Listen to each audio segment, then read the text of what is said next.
मधु की सास कृष्णा सुबह से ही परेशान थी, इसलिए उन्होंने पूरे घर को सिर पर उठा रखा था। यहीं इसी अलमारी में तो रखा था, कहाँ गया? सीमा, ओ सीमा। हाँ माँ, क्या हुआ? बुलाया आपने? मोहित की शादी के समय जो नया सेट खरीदा था वो देखा है कहीं? माँ, जब से भाभी आई हैं, पिछले 6 महीने से मैंने क्रॉकरी का कोई सामान नहीं छेड़ा। मधु भाभी से पूछो। मधु, इधर तो आना। ये अलमारी में जो... माँ जी, अलमारी की सारी क्रॉकरी मैंने धुलने के लिए आंगन में रखी है। बिमला बर्तन कर रही है, मैं साथ में धुलवा लूंगी। कभी वो तोड़ ना दे, इसलिए मैंने उसे धोने के लिए नहीं दी। अच्छा चलो, अच्छी बात है। तुम क्रॉकरी धुलने में दे रही हो और उसे अच्छे से पोंछ कर लगा देना। बहू, तुम नहीं जानती, लीना भाभी बहुत वहमी है। विलायत में रहकर वो कुछ ज्यादा ही मॉडर्न बन गई हैं। एक एक चीज पर नजर रखती हैं। अगर उन्होंने पुरानी क्रॉकरी देखी होती तो मुझे यही सुनाती कि कृष्णा, तू नहीं बदलेगी। 2 साल पहले जब आई थी तब भी यही क्रॉकरी देखी थी, इसीलिए मैंने सोचा नई क्रॉकरी ही निकाल लेती हूँ जो तुम्हारी शादी में खरीदी थी। माँ, मेरी ताईजी से बात हुई थी, कल सुबह 9 बजे उनकी फ्लाइट लैंड करेगी तो मैं उन्हें लेने चला जाऊंगा। खबरदार हो जाओ मधु भाभी, आपकी विलायती सास कल आने वाली है। वो तो है, अब ताई सास भी तो इसकी सास ही है। मुझे तुम एक बार को ना पूछो, उनको जरूर पूछना। वैसे भी तुम्हारी शादी में जेठ जी और जेठानी जी आ नहीं पाए थे क्योंकि उनकी बहू की डिलीवरी हुई थी। अब भी जेठानी जी अकेली ही आ रही हैं। मधु के मन में ताई सास को लेकर बहुत उलझन हो रही थी। अगले दिन मोहित अपनी ताई जी को ले आता है। ओहो हो, पैर मत छुओ। आजकल तो हेलो हाय और वो क्या कहते हैं, हग करने का जमाना है। विलायत जाकर मैं बहुत कुछ सीख गई हूँ। लीना भाभी, बहू कैसी लगी? फोटो में तो इतना पता नहीं चला होगा। सुंदर है बहू तो, और अपना मोहित भी तो स्मार्ट और हैंडसम है। ताई जी, ये आपके लिए फ्रेश मौसमी जूस लाई थी, ये लीजिए। तुम्हें किसने बताया कि मुझे मौसमी का जूस पसंद है? ताई जी, माँ जी ने मुझे आपकी पसंद और नापसंद सब बता दी थी। मैंने लंच में आपकी पसंद के दम आलू, पनीर की भुर्जी और अनार का रायता बनाया है।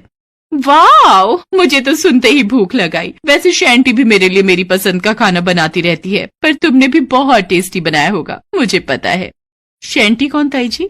अरे हाँ, तुम्हें कैसे पता होगा? तुम्हारी जेठानी, मतलब मेरी बहू शांति। अरे विलायत में शांति बुलवाते उसे अच्छा नहीं लगता। वो कहती है ओल्ड नेम है। इसलिए अमेरिका जाकर उसने अपना नाम बदलकर शैंटी रख लिया था। पिछले 7 सालों से सब उसे शैंटी ही बुलाते हैं। कुछ भी कहो, लाखों में एक है मेरी बहू। बस ताई जी शुरू हो गई अपने घर वालों की अच्छाई करना। कुछ दिन तक लीना सब घर वालों से अपनी खातिरदारी करवाती रही। ऐसे ही एक दिन, अरे मधु, मुझे थोड़ी शॉपिंग करनी थी। तुम्हारे पास अगर टाइम हो तो शाम को चलोगी? जी ताई जी, चल लूंगी। वैसे आपको क्या क्या लेना है? बस कुछ सूट्स और चप्पल वगैरह। अब वापस जाऊंगी तो सबके लिए कुछ न कुछ तो खरीद कर ले जाऊं। मधु भाभी, अब तो आप बुरा फंस गई। पूरा बाजार घुमा देंगी आपको। ना छांट छांट कर चीजें खरीदती हैं ये। कोई बात नहीं, अब जेठानी जी ने खुद मुंह से बोला है मधु को, अगर मना करेगी जाने के लिए तो अच्छा नहीं लगता। अभी 2 दिन बाद वापस चली जाएंगी। कोई बात नहीं बहू, तुम उनके साथ चली जाओ, शाम का खाना मैं बना लूंगी। मधु अपनी ताई सास के साथ बाजार चली जाती है। वो हैरान रह जाती है कि ताई सास ने अपने लिए कुछ भी नहीं खरीदा, सिर्फ अपनी बहू के लिए ढेर सारे महंगे कपड़े, अपने पति और बेटे के लिए कुछ सामान और अपने पोते के लिए शॉपिंग की है। ताई जी, आप अपने लिए कुछ नहीं खरीदोगे? नहीं मधु, मैं क्या करूंगी कुछ खरीद कर। मेरे पास तो पहले ही बहुत सारे कपड़े रखे हैं, क्योंकि मैं जब यहाँ से गई थी तो बहुत सारे कपड़े और चप्पल खरीद कर ले गई थी, और वहाँ पर बहुत कुछ मिल जाता है। मैं तो बस शौक से इन सब के लिए खरीद कर ले जा रही हूँ। अरे मधु, जरा मेरा मोबाइल फोन पकड़ाना, मैं जरा पेमेंट कर दूं। ताई जी, आपका फोन बज रहा है, उठा लो बेटा, जिसका भी है। ये तो शैंटी भाभी का फोन है, एक बार उनसे बात करती हूँ। आज तक कभी उनसे हाय हेलो भी नहीं हो पाई। हेलो। मधु जैसे ही हेलो कहने वाली थी, उसे सामने से फोन पर तेज कर्कश आवाज सुनाई देती है। क्या बात है मम्मी जी, मैंने आपको कितनी बार बोला है जब मैं ऑफिस में होती हूँ मुझे फोन मत किया करो। जब देखो नोनू कैसा है, नोनू कैसा है, घर में सब कैसे हैं, यही पूछती रहती हो। 2 दिन बाद तो दिमाग खाने वापस आ ही रही हो। मधु इससे पहले कुछ कहती फोन कट जाता है। मधु के मन में ये सवाल अभी भी चल रहा था। जाने से एक रात पहले मधु ताई सास को ताऊ जी से फोन पर बात करते हुए देख लेती है। आप नहीं जानते मधु कितनी अच्छी है। काश शैंटी भी हमारे साथ ऐसे ही व्यवहार करती। मुझे पता है मैं जब वापस आऊंगी तो वो मेरे से सीधे मुंह बात भी नहीं करेगी। यहाँ सब में कितना प्यार है, पता ही नहीं चला मेरे 2 महीने कैसे बीत गए। चलो मैं फोन रखती हूँ, कोई आ न जाए। पर मधु लीना ताई की सारी बातें सुन चुकी थी। लीना के सो जाने के बाद मधु चुपचाप उनके फोन में से शैंटी का नंबर लेती है। अमेरिका में इस समय दिन का टाइम था, इसलिए शैंटी ऑफिस में थी। मधु शैंटी के मोबाइल फोन पर वो सारी फोटोज भेजती है जो खरीदारी लीना ताई ने शैंटी और उसके बच्चे के लिए की थी, यानी कि अपनी बहू और पोते के लिए। शैंटी भाभी, आप मेरे से उम्र और ओहदे में बड़े हो, इसलिए मैं आपको सिर्फ एक छोटी बहन होने के नाते समझा रही हूँ। ताई जी बहुत अच्छी हैं, वो आपके बारे में बहुत सोचती हैं। उन्होंने यहाँ पर आपकी बहुत तारीफ की। मैं भी शादी के बाद जब इस घर में आई थी तो सासू माँ को माँ मानने में मुझे भी समय लगा था, पर जब उनका प्यार मुझे मिला तो मैं अपनी माँ को भी भूल गई। ताई जी आप सबसे बहुत प्यार करती हैं, उनके महत्व को समझो भाभी। बड़ों का प्यार और आशीर्वाद बहुत नसीब वालों को मिलता है। बस मुझे इतना ही कहना था। मधु की बातें सुनकर शैंटी की आंखों में आंसू आ जाते हैं। थैंक यू मधु, आज तुमने सचमुच मेरी आंखें खोल दी। आज के बाद मैं मम्मी जी और पापा जी की हमेशा रिस्पेक्ट करूंगी, ये तुमसे मेरा वादा है। और फिर लीना ताई सबसे विदा लेकर खुशी खुशी विलायत लौट जाती हैं। घर पहुंचने पर वो शैंटी का बदला हुआ व्यवहार देखकर हैरान रह जाती हैं। शैंटी अपनी सास से माफी मांगती है और मधु के साथ फोन पर हुई सारी बात बताती है। मधु ने अपनी ताई सास के लिए जो किया था वो एक समझदार बहू ही कर सकती थी। मधु के ससुराल वाले भी अपनी बहू की समझदारी की बहुत प्रशंसा करते हैं। मनोरमा के पति का जवानी में ही देहांत हो गया था। मनोरमा ने अकेले ही अपने बेटे रमन को पाल पोस कर बड़ा किया था। रमन की सारी पढ़ाई का खर्चा उसने अकेले ही उठाया था।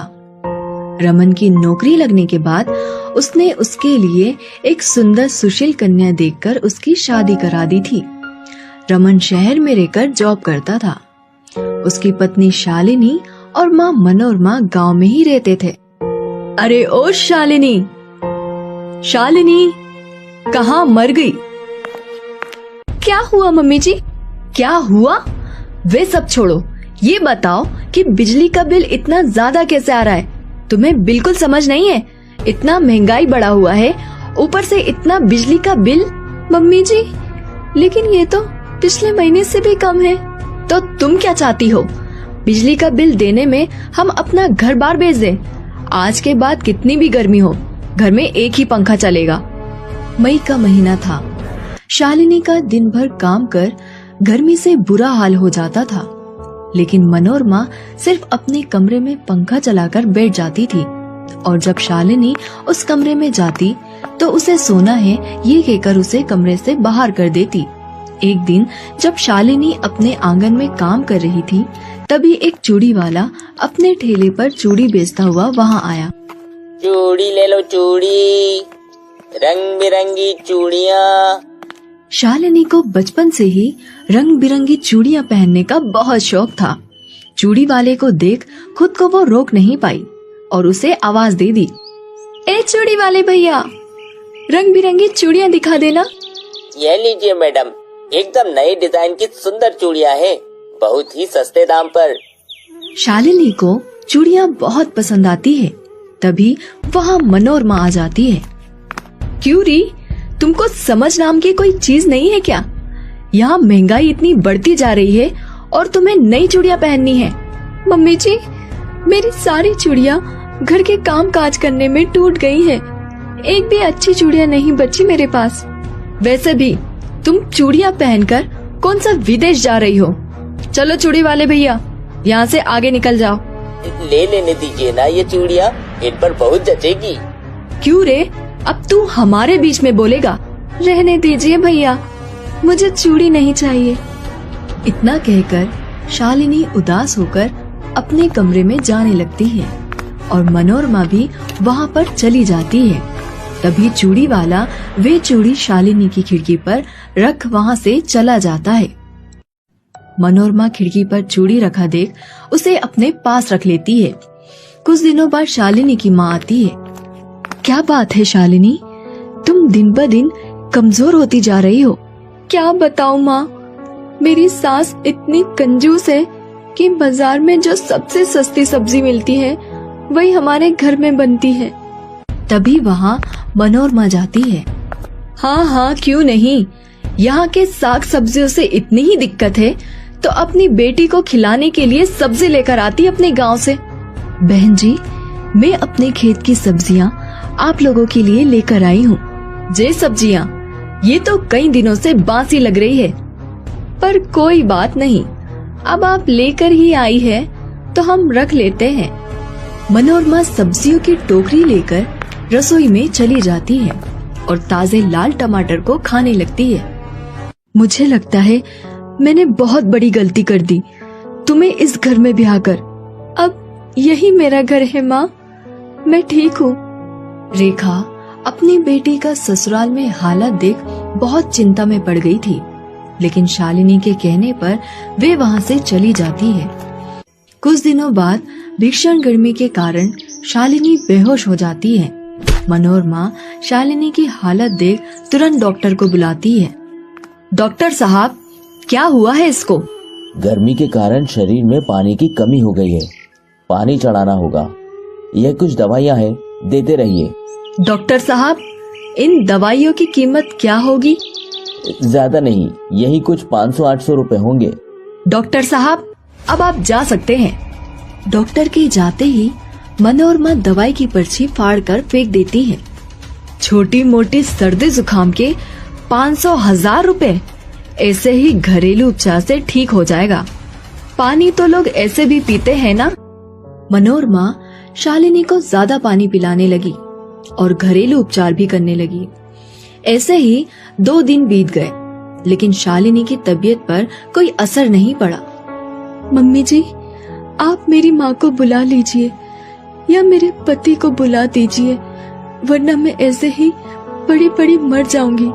तुम्हें मेरा इलाज पसंद नहीं तो मैं तेरी माँ को बुला देती हूँ। मनोरमा फोन कर रेखा को बुला लेती है।